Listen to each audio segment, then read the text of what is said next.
সই না করে আমাদের সঙ্গে সঙ্গে জানান, সেই বিএলআরওকে এখান থেকে সরিয়ে দিতে তেপান্তরের মাঠে পাঠাইতে আমার 3 দিন টাইম লাগবে না।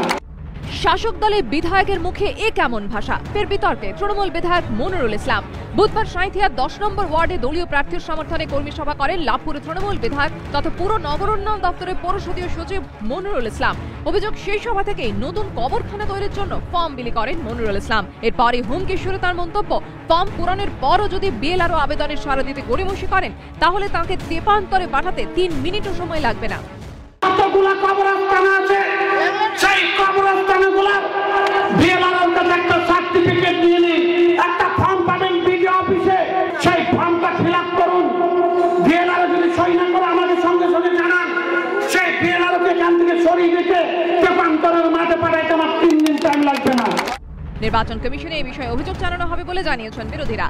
মনিরুল কালকে অনেক প্রলোভন দিয়ে গেছে, সই যদি বিএলআরও না করে তাহলে আমরা ওখান থেকে ওকে সরিয়ে দেবো, দ্বীপান্তরে পাঠিয়ে দেবো। এটা তো ওর চরিত্র, মানে চিরদিনই বলে এসেছেন বা ইয়ে করেছেন। এটা ওর হুমকি দেওয়া, সেটা সাহিত্যবাসী হুমকিকে ভয় করে না, তার জন্য নির্বাচন কমিশনের কাছে যাচ্ছি। কবরস্থানের পবিত্রতা রক্ষা করার দায়িত্ব কিন্তু শুধু সংখ্যালঘু সম্প্রদায়ের নয়, সংখ্যাগরিষ্ঠ সম্প্রদায়েরও এই দায় আছে। আমরা সবাই হাতে হাত মিলিয়ে এই পবিত্রতা রক্ষার কাজে নিশ্চয়ই সহযোগিতা করব, সহযোগিতা চাইব সব স্তর থেকে, তবে সেটা নির্বাচনের মুখে নয়, নির্বাচনের পরে। শাসক দলে কোনো বিধায়কের মুখের ভাষা নিয়ে বিতর্ক এই প্রথম নয়। এর আগেও মনিরুল ইসলামের নানা মন্তব্যে বিতর্ক হয়েছে। কয়েকদিন আগে আলু চাষিদের আত্মহত্যার অভিযোগ উড়িয়ে নয়া তত্ত্ব খাড়া করেছেন তৃণমূলের আরেক বিধায়ক নির্মল মাঝি।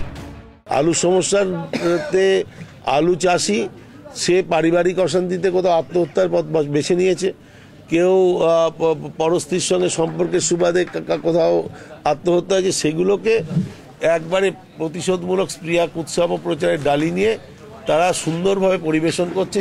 নির্মল মাঝির এই মন্তব্য ঘিরেও কম বিতর্ক হয়নি। তার মাঝেই ফের ভাষা বিতর্কে তৃণমূল বিধায়ক মনিরুল ইসলাম। কিন্তু যে শাসক দলের হাতে রাজ্যের দায়িত্ব, রাজ্যবাসীর দায়িত্ব, কোটি কোটি মানুষের ভালো মন্দ যাদের হাতে, সেই শাসক দলের বিধায়কদের মুখে এ কেমন ভাষা? সমালোচনায় সরব নানা মহল। গোপাল চট্টোপাধ্যায় রিপোর্ট, এবিপি আনন্দ।